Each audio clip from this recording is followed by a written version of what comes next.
Monster Hunter Wilds is shaping up to be the most ambitious Monster Hunter game to date. A playable demo is certainly just around the corner, and with all of the gameplay that we have been getting, all of the close details, and the confirmation of how they are going to change the armor skill system and many other things, in this video I want to go through some of the most notable features that we're going to be getting in Wilds, and talk about just how different Wilds is going to be compared to Monster Hunter World and all of the other titles that came before it. Because as someone that has been playing since Freedom 1, it's cool to see all of these gameplay changes and quality of life being implemented, but there are some things that I feel like we might be going too far away from Monster Hunter in some aspects. So with that being said, hello everyone, my name is Dark Hero and let's break down all of this. So with Monster Hunter Wild we're getting these much more open areas that are not quite an open world but make the game feel much more immersive, as you'll be able to explore much more all of the hidden areas, and we're getting these vast landscapes that we're going to be able to travel to, and there will even be civilizations in them, so you'll be able to visit a village to stock up on some items, talk to the NPCs, craft a new armor set and move on with your life. And you'll even be able to place down these portable campsites that you'll be able to use and fast travel between them so that you can more easily traverse these vast landscapes. The whole concept sounds a lot of fun and very immersive,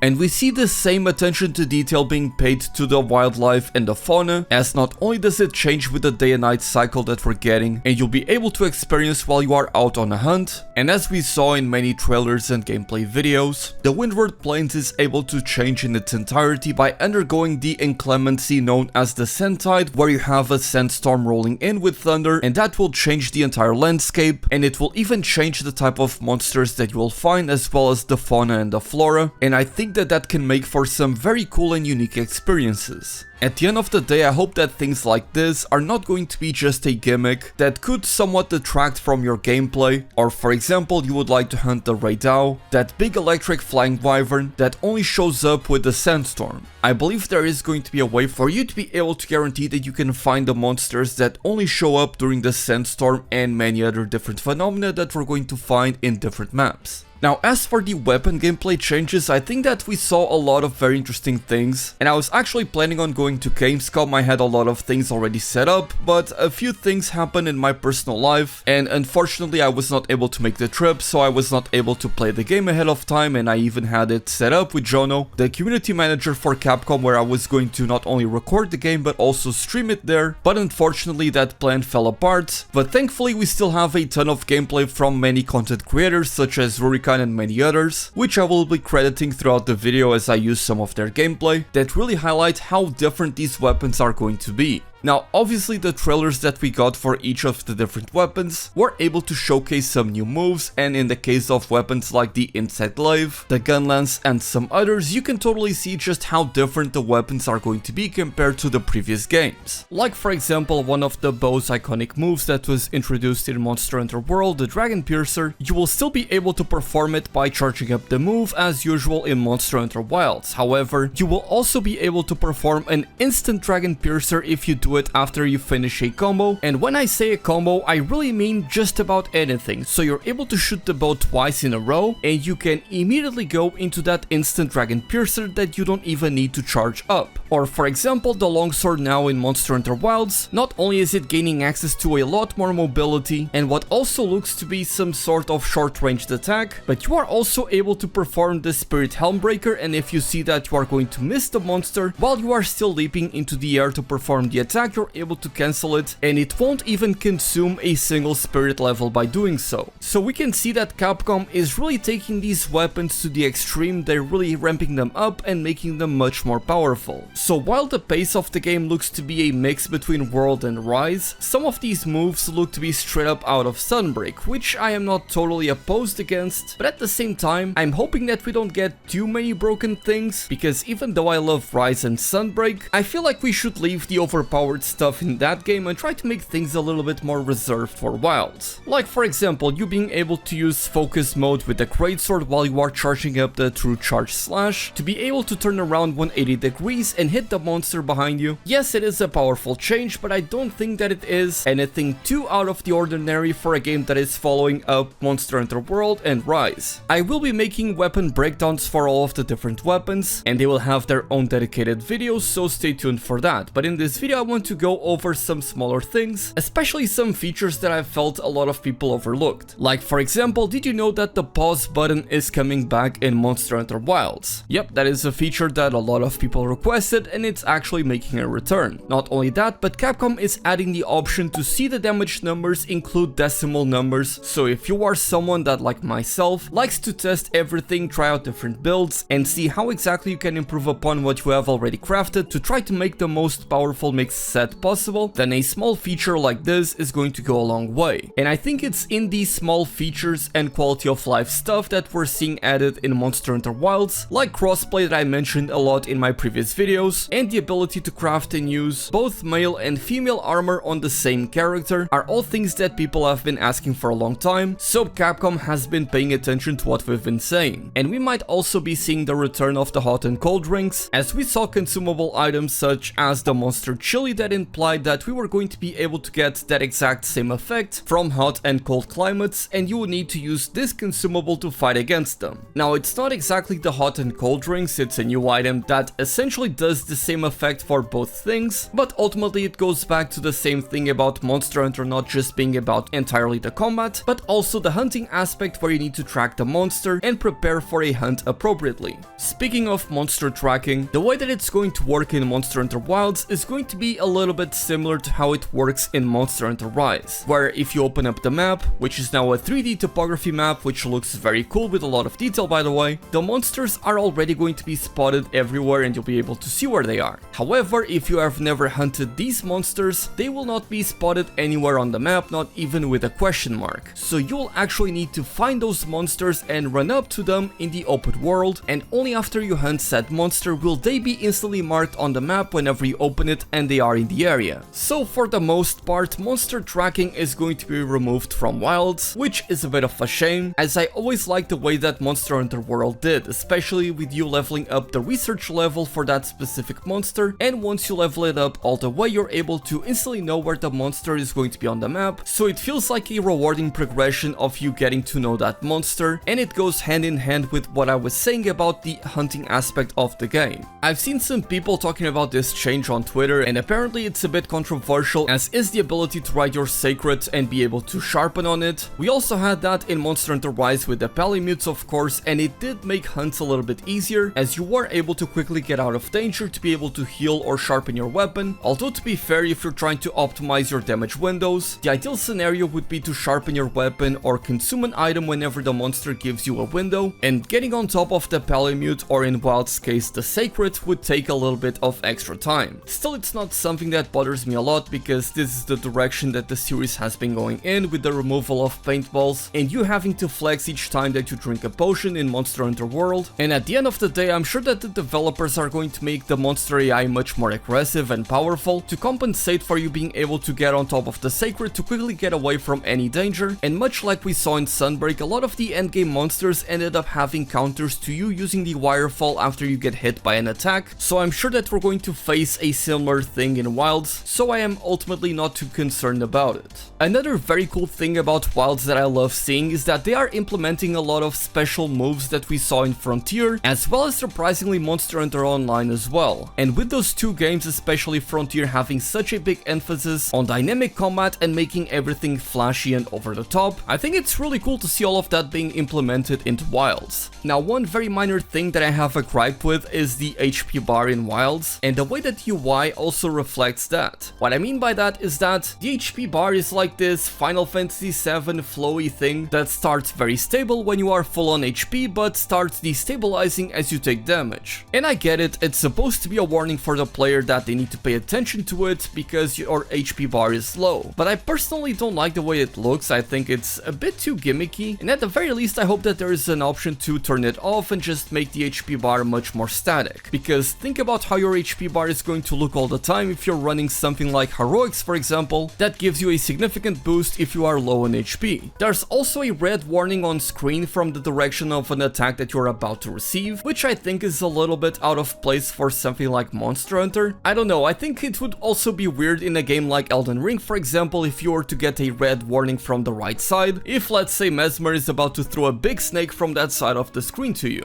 I don't know how to describe it, it feels somewhat scripted, and it's not something that I love to see. So again, Again, if there is an option to turn it off, then it's totally fine by me, but these are only small minor gripes that I have with the game currently, and I know that regardless, even if I don't get these options that I am asking for, I know that I will still love this game. One thing that I didn't mention in my previous videos is that we now have a lot more information, or I should say, we now properly know how focus mode is going to work, and we also know exactly how wounds are going to work. And like I speculated in a previous video, they are a lot closer to the curious spots that we had in Sunbreak, where these glowing spots will appear on the monster, and by hitting them you'll be able to deal more damage, and eventually you'll be able to destroy that wound that is going to deal a big chunk of damage at once. And the focus strikes are going to be special moves, kind of like the Silkbind attacks, which all of them look phenomenal. Now I am somewhat disappointed by the clash mechanic that we saw in Wilds, because I was hoping that every weapon would be able to get access to the clash mechanic, where for example in one of the trailers we got to see it with a big prominence, where the Greatsword Hunter was able to block the Doshaguma while opening its mouth as if trying to eat the hunter, who was then able to block it off with the Greatsword and then push it back eventually. And we saw some variations of this with the heavy bowgun, the gun lance, but apparently this clash mechanic is only going to work for weapons that have a shield. And I'm a little bit disappointed by that, because I would hope to see how this would work with a weapon like the longsword, the dual blades. I mean, can you imagine how this would work with the hunting horn? But yeah, it's a little bit disappointing that we don't get access to that type of mechanic, because I would love to see that type of animations with those other weapons, especially as someone that again loves to use the hunting horn and the dual blades. But given all of the additions that we're getting, I think it's totally fine. I'm very interested to see how dual blades are going to work out, especially as now you're going to be able to cancel out of the demon dance, which essentially was the biggest move that will leave you exposed with the dual blades, where otherwise you are pretty safe with the weapon. Again, it goes back to what I was saying about the longsword, where it seems like Monster Hunter Wilds is going to implement a lot of different ways for you to be able to play safer, but also have more versatility with each of the different weapons. On one hand, it feels like we're getting rid of the risk reward that we would get with some of these moves. Again, the Demon Dance and the Spirit Helmbreaker come up as examples, and we are just able to use them without any care in the world because we're able to cancel them very easily. So it's up to the developers to try to make the monster AI more dangerous for us, and naturally the monsters in the playable demo don't seem to be all that powerful apart from Raidao, which I imagine is going to act kind of like Nergigante, Falcana, Magna Malo and Malzeno in their respective demos, where they are the difficult quest target for the demo. And speaking of the demo, I do believe that we're going to be getting one very soon. As the Tokyo Game Show is just around the corner, it is on the 26th, and we are going to be getting a Capcom presentation on that date. They have already confirmed that we're going to be getting a trailer showcasing a little bit more of the second locale that we briefly saw at Gamescom, the Scarlet Forest, a very striking location that looked amazing with the red river and all of the red accents, and hopefully by then we're going to be getting a release date as well as the expectation of a playable demo, maybe on the same date, maybe a little bit down the future, but at the very least I'm very excited to see what Capcom is cooking for the Tokyo Game Show. I will be of course streaming the event, as I will be releasing more videos about Monster Hunter Wilds, so do stay tuned for that. I also want to mention that I am planning on making some Space Marine 2 videos, as I have been playing the game a lot, so if you guys have been playing that as well, let me know if you'd like to see some videos from me. With that being said, let me know what are the biggest changes that you guys are excited for Monster Hunter Wilds, and which weapons are you thinking of maining once the game releases. With that being said, my name is Dark Hero, thank you all so much for all of the support, and I really do mean that. Sorry for the lack of uploads, and as always, happy hunting!